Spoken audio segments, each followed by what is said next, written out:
வணக்கம். நான் ஒரு ஃபிசிக்ஸ் ஸ்டூடெண்ட். இந்த வீடியோ தமிழ்நாட்டினுடைய சயின்டிஃபிக் ஃபார்வர்ட்னஸ் பற்றி தெரிஞ்சுக்கிறதுக்காக எடுக்கப்பட்டது. நீங்கள் எல்லாரும் சென் பற்றி கேள்விப்பட்டிருப்பீங்க. The European organisation for nuclear research, world's largest particle physics laboratory. ஐரோப்பிய அணு ஆராய்ச்சி கழகம் அதனுடைய அலுவலக வாசல்ல நம் சிதம்பரம் நடராஜர் கோவில் சிலையை வைத்திருக்கிறார்கள். ஏன் அந்த இடத்துல நடராஜர் சிலையை வைத்திருக்காங்க அப்படின்றத தெரிஞ்சுக்கணும்னா முதல்ல நம்ம சென் பத்தி முழுமையா தெரிஞ்சுக்கணும். சென் இப்ப நீங்க பார்த்துட்டு இருக்க இந்த இடம் பூமிக்கு அடியில 100 மீட்டர் ஆழத்துல 27 கிலோமீட்டர் அளவுக்கு ஒரு மிகப்பெரிய டனல் இருக்கு. இந்த டனல் வழியா தான் சபட்டாமிக் பார்ட்டிகல்ஸ் என்று சொல்லக்கூடிய அணு துகள்களை ரொம்ப வேகமா ஆக்சலரேட் பண்ணி ஒன்னோட ஒன்று மோத வைத்து பெரிய பெரிய கண்டுபிடிப்புகளை எல்லாம் கண்டுபிடிப்பார்கள். அப்படி ஒரு வகையில கண்டுபிடித்தது தான் கடவுள் துகள் என சொல்லப்படுகின்ற காட்ஸ் பார்ட்டிகல்.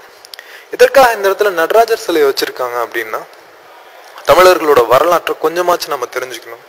7ஆம் நூற்றாண்டுல சோழர்கள் மறுபடியும் தலையெடுக்கிறாங்க.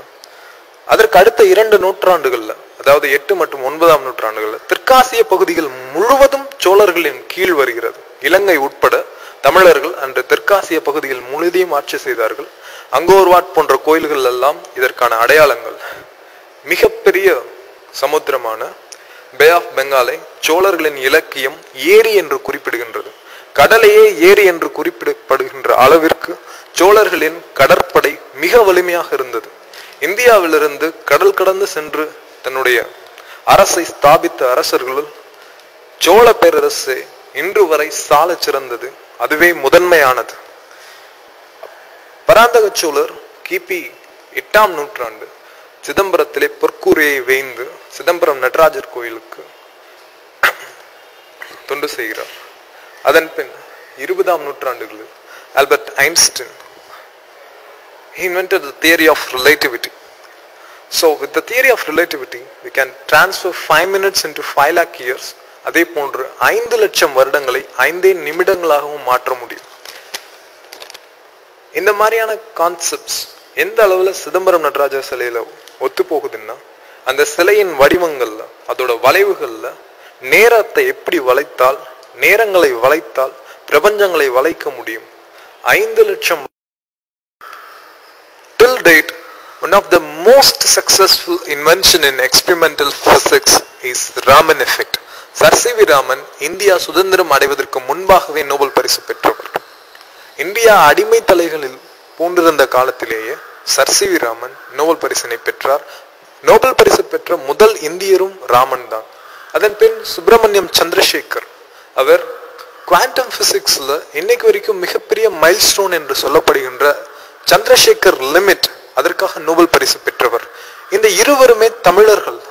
அதாவது தமிழர்கள் தான் இதுவரை இந்தியாவில் பெற்ற 2 நோபல் பரிசு, அதாவது விஞ்ஞான ரீதியாக 2 நோபல் பரிசு பெற்ற இந்தியர்கள் தமிழர்களே. அதற்காக மற்றவர்கள் திறமையற்றவர்கள் என்று அல்ல. தமிழர்களின் கலாச்சாரத்திலும் தமிழர்களின் கலைகளிலும் அறிவியல் ஒன்றோடு ஒன்றாக பிணைந்திருப்பதின் அடையாளம் தான் இது. ஒரு நாடு அடிமை நாடாக இருக்கும் பொழுதே அதிலிருந்து ஒருவர் நோபல் பரிசு என்று சொல்லப்படுகின்ற மிகப்பெரிய பரிசினை பெறுகின்றார்.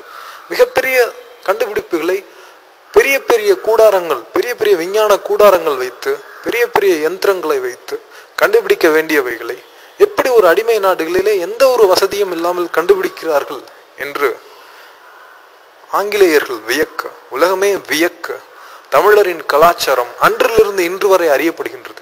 அதில் ஒன்றுதான் நம் சிதம்பரம் நடராஜர் சிலை சென் வாசலிலே இருப்பதும்.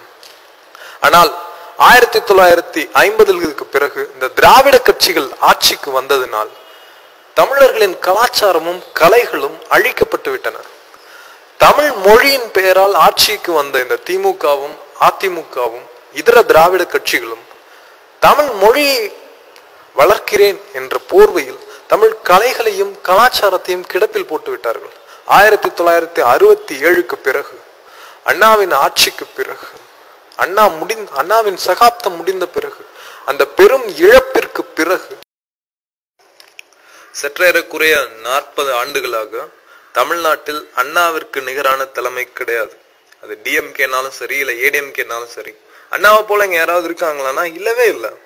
ஆரியர்களை வெறுப்பதோடு திராவிட கட்சிகள் எல்லாம் நிறுத்தி இருக்கலாம். அவங்க பிராமின்ஸோ இல்ல அவங்களோட அந்த வர்ணாசிரம கொள்கைகளை பத்தியோ விவரிச்சதுலயோ இல்ல அதை கண்டிச்சதுலயோ எந்த ஒரு குற்றமும் கிடையாது.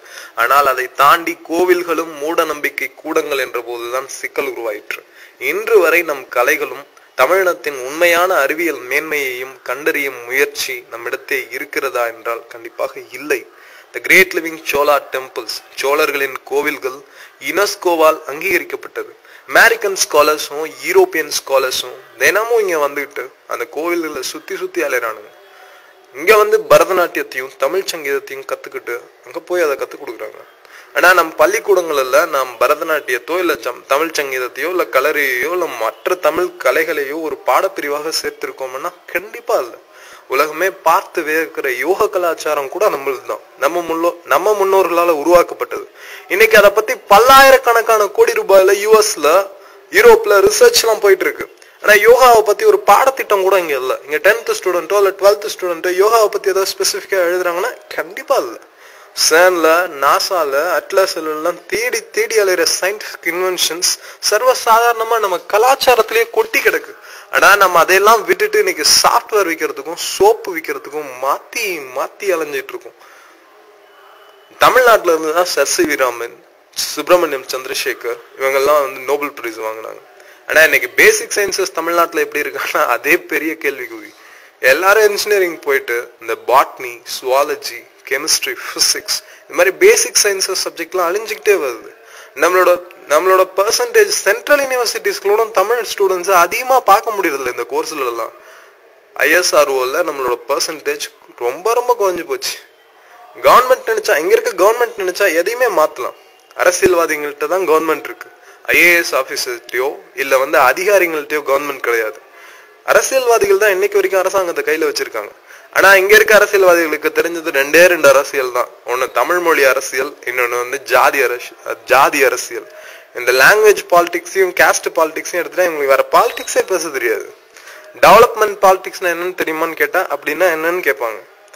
தமிழா விழித்துக்கொள், அரசியல் மேலாண்மையிலும் அறிவியல் மேன்மையிலும் உலகில் ஈடு இணை இல்லாதது தமிழினம். இனி அஞ்சி ஒதுங்கி விடாதீர்கள். நம் ஊரை காக்க முயற்சி செய்ய வேண்டிய தருணம் இது. நம் கலைகளும் கலாச்சாரத்திலும் இடையே புதைந்திருக்கும் பெரும் செல்வத்தை கண்டறிய வேண்டும். நம் மேன்மை அதில் தான் அடங்கி இருக்கிறது.